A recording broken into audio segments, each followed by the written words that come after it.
The Romance of a Busy Broker by O. Henry. Pitcher, confidential clerk in the office of Harvey Maxwell, broker, allowed a look of mild interest and surprise to visit his usually expressionless countenance when his employer briskly entered at 9:30 in company with his young lady stenographer. With a snappy "Good morning, Pitcher," Maxwell dashed at his desk as though he were intending to leap over it, and then plunged into the great heap of letters and telegrams waiting there for him. The young lady had been Maxwell's stenographer for a year. She was beautiful in a way that was decidedly unstenographic. She forewent the pomp of the alluring pompadour. She wore no chains, bracelets, or lockets. She had not the air of being about to accept an invitation to luncheon.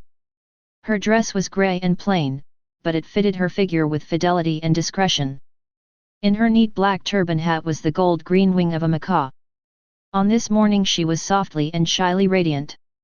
Her eyes were dreamily bright, her cheeks genuine peach blow, her expression a happy one, tinged with reminiscence. Pitcher, still mildly curious, noticed a difference in her ways this morning.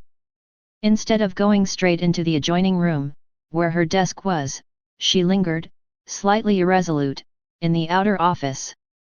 Once she moved over by Maxwell's desk, near enough for him to be aware of her presence. The machine sitting at that desk was no longer a man, it was a busy New York broker, moved by buzzing wheels and uncoiling springs. "Well, what is it?" "Anything?" asked Maxwell sharply. His opened mail lay like a bank of stage snow on his crowded desk. His keen grey eye, impersonal and brusque, flashed upon her half impatiently.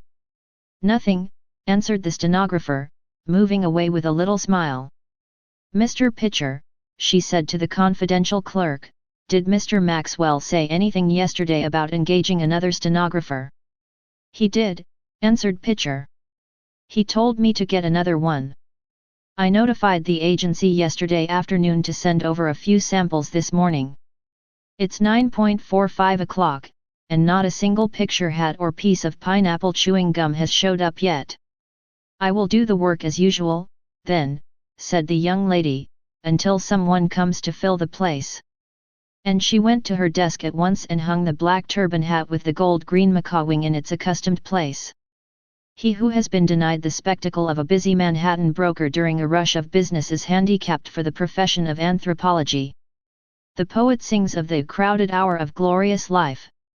The broker's hour is not only crowded, but the minutes and seconds are hanging to all the straps and packing both front and rear platforms.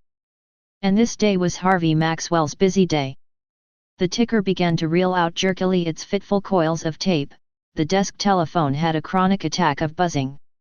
Men began to throng into the office and call at him over the railing, jovially, sharply, viciously, excitedly. Messenger boys ran in and out with messages and telegrams. The clerks in the office jumped about like sailors during a storm. Even Pitcher's face relaxed into something resembling animation. On the exchange there were hurricanes and landslides and snowstorms and glaciers and volcanoes, and those elemental disturbances were reproduced in miniature in the broker's offices. Maxwell shoved his chair against the wall and transacted business after the manner of a toe dancer. He jumped from ticker to phone, from desk to door with the trained agility of a harlequin.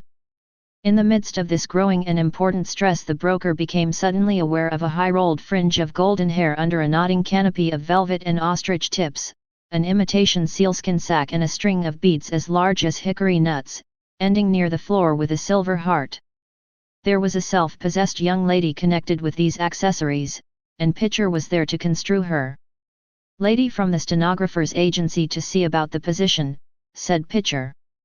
Maxwell turned half around, with his hands full of papers and ticker tape. "What position?" he asked, with a frown. "Position of stenographer," said Pitcher.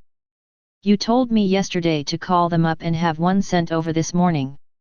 "You are losing your mind, Pitcher," said Maxwell. "Why should I have given you any such instructions?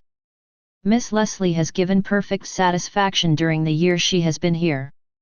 The place is hers as long as she chooses to retain it. There's no place open here, madam."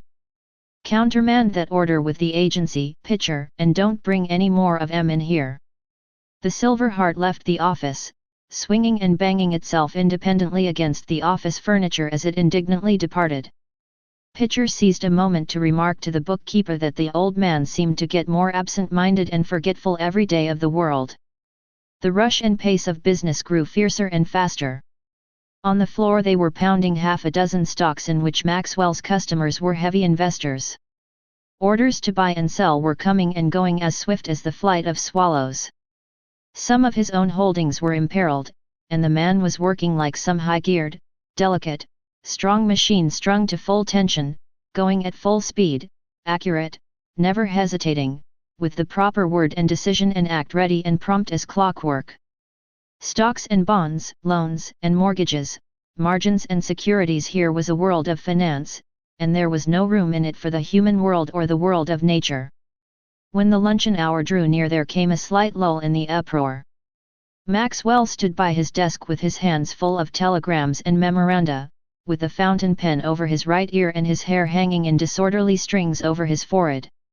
His window was open, for the beloved Yanni Tress spring had turned on a little warmth through the waking registers of the earth. And through the window came a wandering, perhaps a lost odor, a delicate, sweet odor of lilac that fixed the broker for a moment immovable. For this odor belonged to Miss Leslie, it was her own, and hers only. The odor brought her vividly, almost tangibly before him. The world of finance dwindled suddenly to a speck. And she was in the next room 20 steps away. "By George, I'll do it now," said Maxwell, half aloud. "I'll ask her now. I wonder I didn't do it long ago." He dashed into the inner office with the haste of a short trying to cover. He charged upon the desk of the stenographer. She looked up at him with a smile. A soft pink crept over her cheek, and her eyes were kind and frank. Maxwell leaned one elbow on her desk. He still clutched fluttering papers with both hands and the pen was above his ear. "Miss Leslie," he began hurriedly, "I have but a moment to spare. I want to say something in that moment. Will you be my wife? I haven't had time to make love to you in the ordinary way, but I really do love you. Talk quick, please, those fellows are clubbing the stuffing out of Union Pacific." "Oh, what are you talking about?" exclaimed the young lady. She rose to her feet and gazed upon him, round-eyed. "Don't you understand?" said Maxwell, restively. "I want you to marry me. I love you, Miss Leslie. I wanted to tell you, and I snatched a minute when things had slackened up a bit. They're calling me for the phone now. Tell 'em to wait a minute, pitcher. Won't you, Miss Leslie?" The stenographer acted very queerly. At first she seemed overcome with amazement, then tears flowed from her wondering eyes, and then she smiled sunnily through them, and one of her arms slid tenderly about the broker's neck. "I know now," she said, softly. "It's this old business that has driven everything else out of your head for the time. I was frightened at first. Don't you remember, Harvey? We were married last evening at 8 o'clock in the little church around the corner." The end. The Romance of a Busy Broker is a short story by O. Henry, known for his clever and surprise-filled narratives. Here's a summary of the story. The story revolves around Harvey Maxwell, a successful and incredibly busy stockbroker working in New York City. Harvey is known for his dedication to his work and his obsession with checking stock prices on a big board in his office. His single-minded focus on his job leaves little time for anything else, including romance. One day, Harvey's stenographer, Miss Leslie, quits her job, feeling unappreciated and invisible to Harvey due to his preoccupation with stocks. Harvey is somewhat oblivious to Miss Leslie's departure, as he is more concerned with the stock market. In her absence, Harvey is forced to hire a new stenographer, Miss Doolittle, who is efficient but not as attractive as Miss Leslie. However, Harvey soon realizes that Miss Doolittle is not just efficient but also quite clever. She uses a code to communicate with Harvey, hiding romantic messages within her dictation notes. At first, Harvey is perplexed by the seemingly nonsensical messages he's receiving. However, he gradually deciphers the code and realizes that Miss Doolittle is expressing her romantic feelings for him through her work. This revelation surprises and touches Harvey. In the end, Harvey decides to take a break from his hectic work life and reciprocates Miss Doolittle's feelings.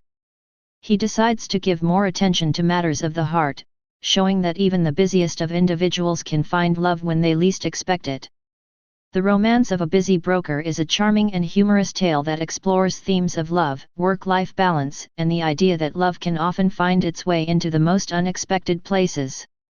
The Romance of a Busy Broker by O. Henry offers several key learning points. 1. Work-life balance.